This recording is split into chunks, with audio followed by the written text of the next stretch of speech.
ओम शांति। 7 जनवरी 2026 की मुरली है। मुख्य रूप से बाबा ने कहा, बच्चों के अवगुण निकालने का कॉन्ट्रैक्ट एक बाप ने ही उठाया है। बच्चों की खामियां बाप सुनते हैं तो वो निकालने के लिए प्यार से समझानी देते हैं। अगर तुम बच्चों को किसी की खामी दिखाई देती है तो भी तुम अपने हाथ में लौ नहीं उठाओ। लौ हाथ में लेना यह भी भूल है। आगे कहा, किसी के अवगुण देख उसकी निंदा नहीं करना है। जगह जगह पर उसके अवगुण नहीं सुनाने हैं। अपना मीठापन नहीं छोड़ना है। क्रोध में आकर किसी का सामना नहीं करना है। सबको सुधारने वाला एक बाप है, इसलिए एक बाप को ही सब सुनाना है। अव्यभिचारी बनना है। मुरली कभी भी मिस नहीं करनी है। अब सुनते महावाक्यों को विस्तार से।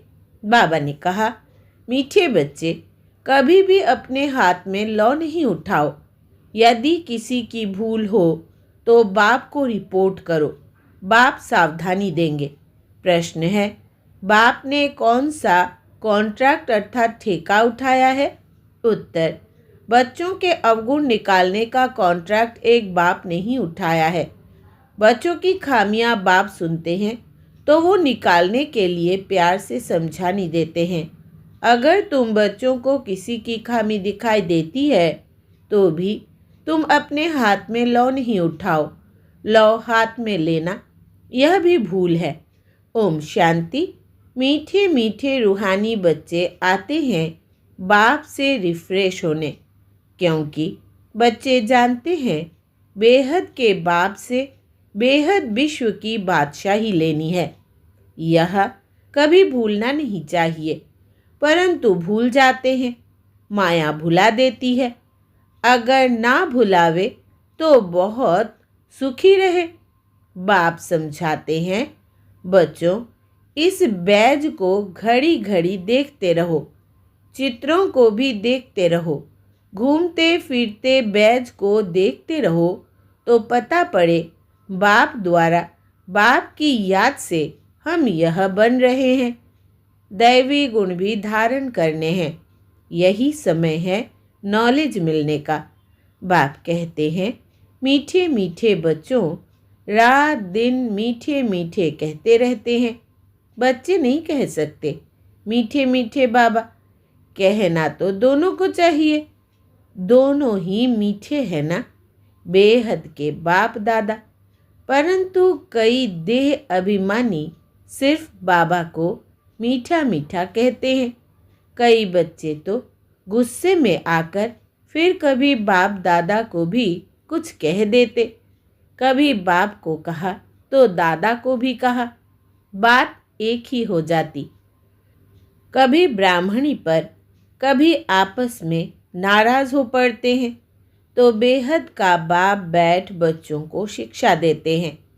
गांव गांव में बच्चे तो बहुत है, सबको लिखते रहते हैं। तुम्हारी रिपोर्ट आती है, तुम गुस्सा करते हो।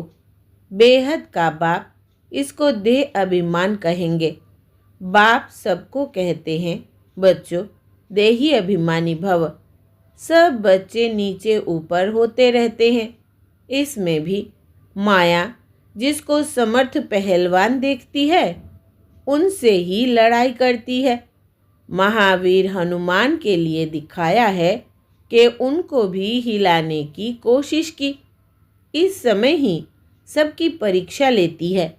माया से हार जीत सबकी होती रहती है। लड़ाई में स्मृति विस्मृति सब होता है।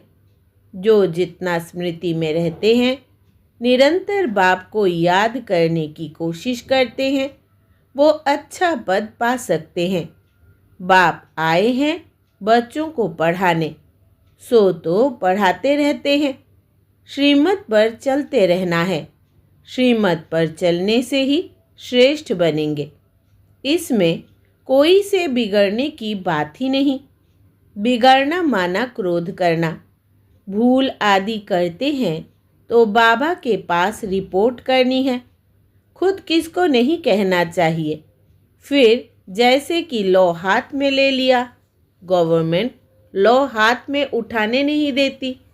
कोई ने घूसा मारा तो उनको घूसा नहीं मारेंगे, रिपोर्ट करेंगे, फिर उनका केस होगा। यहाँ भी बच्चों को कभी सामने कुछ नहीं कहना चाहिए। बाबा को बोलो। सबको सावधानी देने वाला एक बाबा है। बाबा युक्ति बहुत मीठी बताएंगे, मीठेपन से शिक्षा देंगे। देह अभिमानी बनने से अपना ही पद कम कर देते हैं। घाटा क्यों डालना चाहिए। जितना हो सके बाबा को बहुत प्यार से याद करते रहो। बेहद के बाप को बहुत प्यार से याद करो। जो बाप विश्व की बादशाही देते हैं, सिर्फ दैवी गुण धारण करने हैं। किसकी भी निंदा नहीं करनी है। देवताएं किसकी निंदा करते हैं क्या? कई बच्चे तो निंदा करने के बगैर रहते नहीं। तुम बाप को बोलो तो बाप बहुत प्यार से समझाएंगे, नहीं तो टाइम वेस्ट होता है। निंदा करने से तो बाप को याद करो तो बहुत बहुत फ़ायदा होगा। कोई से भी वाद विवाद ना करना बहुत अच्छा है। तुम बच्चे दिल में समझते हो हम नई दुनिया की बादशाही स्थापन कर रहे हैं। अंदर में कितना फ़खूर रहना चाहिए। मुख्य है ही याद और दैवी गुण। बच्चे चक्र को याद करते ही है, वो तो सहज याद पड़ेगा। 84 का चक्र है ना। तुमको सृष्टि के आदि मध्य अंत ड्यूरेशन का पता है। फिर औरों को भी बहुत प्यार से परिचय देना है। बेहद का बाप हमको विश्व का मालिक बना रहे हैं, राजयोग सिखला रहे हैं। विनाश भी सामने खड़ा है भी संगम युग, जबकि नई दुनिया स्थापन होती है और पुरानी दुनिया खलास होती है। बाप बच्चों को सावधान करते रहते हैं। सिमर सिमर सुख पाओ, कलह कलेश मिटे सब तन के, आधा कल्प के लिए मिट जाएंगे। बाप सुखधाम स्थापन करते हैं, माया रावण फिर दुखधाम स्थापन करते हैं। यह भी तुम बच्चे जानते हो। नंबरवार पुरुषार्थ अनुसार बाप का बच्चों में कितना लव होता है। शुरू से बाप का लव है। बाप को मालूम है, मैं जानता हूँ। बच्चे जो काम चिता पर काले हो गए हैं, उन्हों को गोरा बनाने जाता हूँ। बाप तो नॉलेजफुल है। बच्चे धीरे धीरे नॉलेज लेते हैं। माया फिर भुला देती है, खुशी आने नहीं देती। बच्चों को तो दिन प्रतिदिन खुशी का पारा चढ़ा रहना चाहिए। सतयुग में पारा चढ़ा हुआ था, अब फिर चढ़ाना है याद की यात्रा से। वो धीरे धीरे चढ़ेगा। हार जीत होते होते फिर नंबरवार पुरुषार्थ अनुसार कल्प पहले मिसल अपना पद पालेंगे। बाकी टाइम तो वही लगता है जो कल्प कल्प लगता है। पास भी वही होंगे जो कल्प कल्प होते होंगे। बाप दादा साक्षी हो बच्चों की अवस्था को देखते हैं और समझानी देते रहते हैं। बाहर सेंटर्स आदि पर रहते हैं तो इतना रिफ्रेश नहीं रहते हैं। सेंटर से होकर फिर बाहर के वायुमंडल में चले जाते हैं। इसलिए यहाँ बच्चे आते ही है रिफ्रेश होने के लिए। बाप लिखते भी है, परिवार सहित सबको याद प्यार देना। वो है हद का बाप, यह है बेहद का बाप। बाप और दादा दोनों का बहुत लव है, क्योंकि कल्प कल्प लवली सर्विस करते हैं और बहुत प्यार से करते हैं। अंदर तरस पड़ता है, नहीं पढ़ते हैं या चलन अच्छी नहीं चलते हैं, श्रीमत पर नहीं चलते हैं तो तरस पड़ता है। यह कम पद पाएंगे और बाबा क्या कर सकते हैं। वहाँ और यहाँ रहने में बहुत फर्क है, परंतु सब तो यहाँ नहीं रह सकते हैं। बच्चे वृद्धि को पाते रहते हैं, प्रबंध भी करते रहते हैं। यह भी बाबा ने समझाया है। यह आबू सबसे भारी तीर्थ है। बाप कहते हैं, मैं यहाँ ही आकर सारी सृष्टि को 5 तत्वों सहित सबको पवित्र बनाता हूँ। कितनी सेवा है। एक ही बाप है जो आकर सर्व की सद्गति करते हैं। सो भी अनेक बार किया है। यह जानते हुए भी फिर भूल जाते हैं। तब बाप कहते हैं, माया बड़ी जबरदस्त है। आधा कल्प इनका राज्य चलता है। माया हराती है, फिर बाप खड़ा करते हैं। बहुत लिखते हैं, बाबा हम गिर गया। अच्छा, फिर नहीं गिरना। फिर भी गिर पड़ते हैं। गिरते हैं तो फिर चढ़ना ही छोड़ देते हैं। कितनी चोट लग जाती है। सबको लगती है। सारा मदार है पढ़ाई पर। पढ़ाई में योग है ही। फलाना मुझे यह पढ़ा रहे हैं। अब तुम समझते हो, बाप हमको पढ़ा रहे हैं। यहाँ तुम बहुत रिफ्रेश होते हो। गायन भी है। निंदा हमारी जो करे मित्र हमारा सो।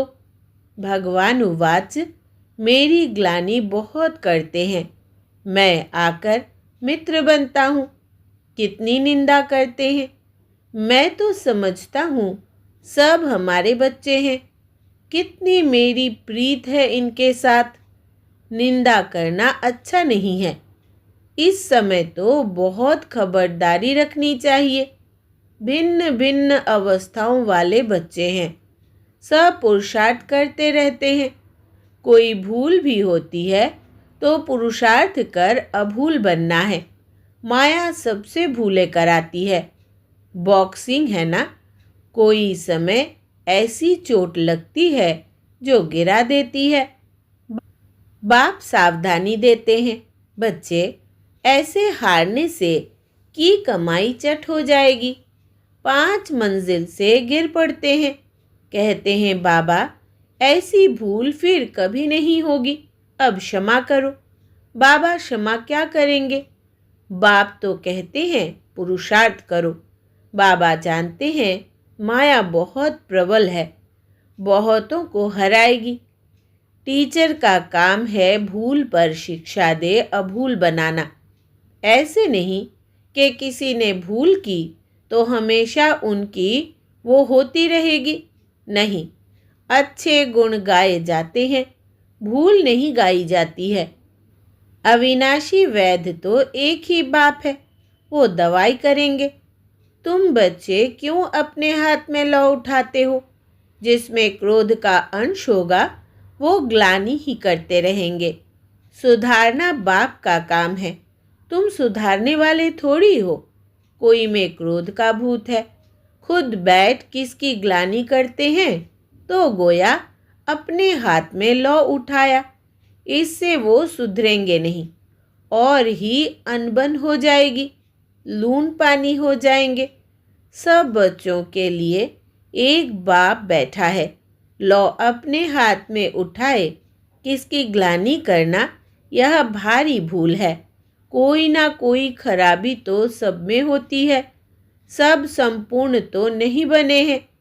कोई में क्या अवगुण है, कोई में क्या है, वो सब निकालने का कॉन्ट्रैक्ट बाप ने उठाया है। यह तुम्हारा काम नहीं। बच्चों की खामियां बाप सुनते हैं तो वो निकालने लिए प्यार से समझानी दी जाती है। अभी तक संपूर्ण कोई बना नहीं है। सब श्रीमत पर सुधर रहे हैं। संपूर्ण तो अंत में बनना है। इस समय सब पुरुषार्थी है। बाबा सदैव अडोल रहते हैं। बच्चों को प्यार से शिक्षा देते रहते हैं। शिक्षा देना बाप का काम है। फिर उस पर चले ना चले वो हुई उसकी तकदीर। कितना पद कम हो पड़ता है। श्रीमत पर ना चलने कारण कुछ भी ऐसा करने से पद भ्रष्ट हो जाएगा। दिल अंदर खाएगा, हमने यह भूल की है। हमको बहुत मेहनत करनी पड़ेगी। किसका भी अवगुण है तो वो बाप को सुनाना है। दर दर सुनाना यह देह अभिमान है। बाप को याद नहीं करते हैं। अव्यभिचारी बनना चाहिए ना। एक को सुनाएंगे तो वो झट सुधर जाएंगे। सुधारने वाला एक ही बाप है, बाकी तो सब है अनसुधरे। परंतु माया ऐसी है, माथा फिरा देती है। बाप एक तरफ मुंह करते हैं, माया फिर घुमाकर अपने तरफ कर लेती है। बाप आई ही है सुधार कर मनुष्य से देवता बनाने। बाकी दर दर किसका नाम बदनाम करना यह बेकायदे हैं। तुम शिव बाबा को याद करो। जजमेंट भी उनके पास होती है ना। कर्मों का फल भी बाप देते हैं। भल ड्रामा में है, परंतु किसका नाम तो लिया जाता है ना। बाप तो बच्चों को सब बातें समझाते रहते हैं। तुम कितने भाग्यशाली हो। कितने मेहमान आते हैं। जिनके पास बहुत मेहमान आते हैं वो खुश होते हैं। यह बच्चे भी है तो मेहमान भी है। टीचर की बुद्धि में तो यही रहता है, मैं बच्चों को इन जैसा सर्वगुण संपन्न बनाऊं। यह कॉन्ट्रैक्ट बाप ने उठाया है ड्रामा के प्लान अनुसार। बच्चों को मुरली भी कभी मिस नहीं करनी चाहिए। मुरली का ही तो गायन है ना। एक भी मुरली मिस की तो जैसे स्कूल में एब्सेंट पड़ गई। यह है बेहद के बाप का स्कूल। इसमें तो एक दिन भी मिस नहीं करना चाहिए। बाप आकर पढ़ाते हैं। दुनिया में किसको मालूम थोड़ी है स्वर्ग की स्थापना कैसे होती है, यह भी कोई नहीं जानते हैं। तुम सब कुछ जानते हो। यह पढ़ाई बहुत बहुत अथाह कमाई की है। जन्म जन्मांतर के लिए इस पढ़ाई का फल मिल जाता है। विनाश का सारा ताल्लुक तुम्हारी पढ़ाई से है। तुम्हारी पढ़ाई पूरी होगी और यह लड़ाई शुरू होगी। पढ़ते पढ़ते बाप को याद करते जब मार्क्स पूरी हो जाती है, इम्तिहान हो जाता है, तब लड़ाई लगती है। तुम्हारी पढ़ाई पूरी हुई तो लड़ाई लगेगी। यह नई दुनिया के लिए बिल्कुल नया ज्ञान है। इसलिए मनुष्य बेचारे मूंझते हैं। अच्छा, मीठे मीठे सिकिलधे बच्चों प्रति माता पिता बाप दादा का याद प्यार और गुड मॉर्निंग। रूहानी बाप की रूहानी बच्चों को नमस्ते। हम रूहानी बच्चों की रूहानी माता पिता बाप दादा को याद प्यार, गुड मॉर्निंग और नमस्ते बाबा नमस्ते। धारणा के लिए मुख्य सार। पहला, किसी के अवगुण देख उसकी निंदा नहीं करना है। जगह जगह पर उसके अवगुण नहीं सुनाने हैं। अपना मीठापन नहीं छोड़ना है। क्रोध में आकर किसी का सामना नहीं करना है। दूसरा, सबको सुधारने वाला एक बाप है, इसलिए एक बाप को ही सब सुनाना है। अव्यभिचारी बनना है। मुरली कभी भी मिस नहीं करनी है। वरदान है सदा साथीपन की स्मृति और साक्षी स्टेज का अनुभव करने वाले शिवमयी शक्ति स्वरूप कंबाइंड भव। विस्तार है जैसे आत्मा और शरीर दोनों का साथ है। जब तक इस सृष्टि पर पाठ है तब तक अलग नहीं हो सकते। ऐसे ही शिव और शक्ति दोनों का इतना ही गहरा संबंध है। जो सदा शिवमयी शक्ति स्वरूप में स्थित होकर चलते हैं तो उनकी लगन में माया विघ्न डाल नहीं सकती। वे सदा साथीपन का और साक्षी स्टेज का अनुभव करते हैं। ऐसे अनुभव होता है जैसे कोई साकार में साथ हो। स्लोगन है निर्विघ्न और एकरस स्थिति का अनुभव करने के लिए एकाग्रता का अभ्यास करो। निर्विघ्न और एकरस स्थिति का अनुभव करने के लिए एकाग्रता का अभ्यास करो। अव्यक्त इशारे। इस अव्यक्ति मास में बंधन मुक्त रहे जीवन मुक्त स्थिति का अनुभव करो। अपने को वर्तमान समय मैं टीचर हूँ, मैं स्टूडेंट हूँ, मैं सेवाधारी हूँ, इस समझने के बजाय अमृत वेले से यह अभ्यास करो कि मैं श्रेष्ठ आत्मा ऊपर से आई हूँ, इस पुरानी दुनिया में पुराने शरीर में सेवा के लिए।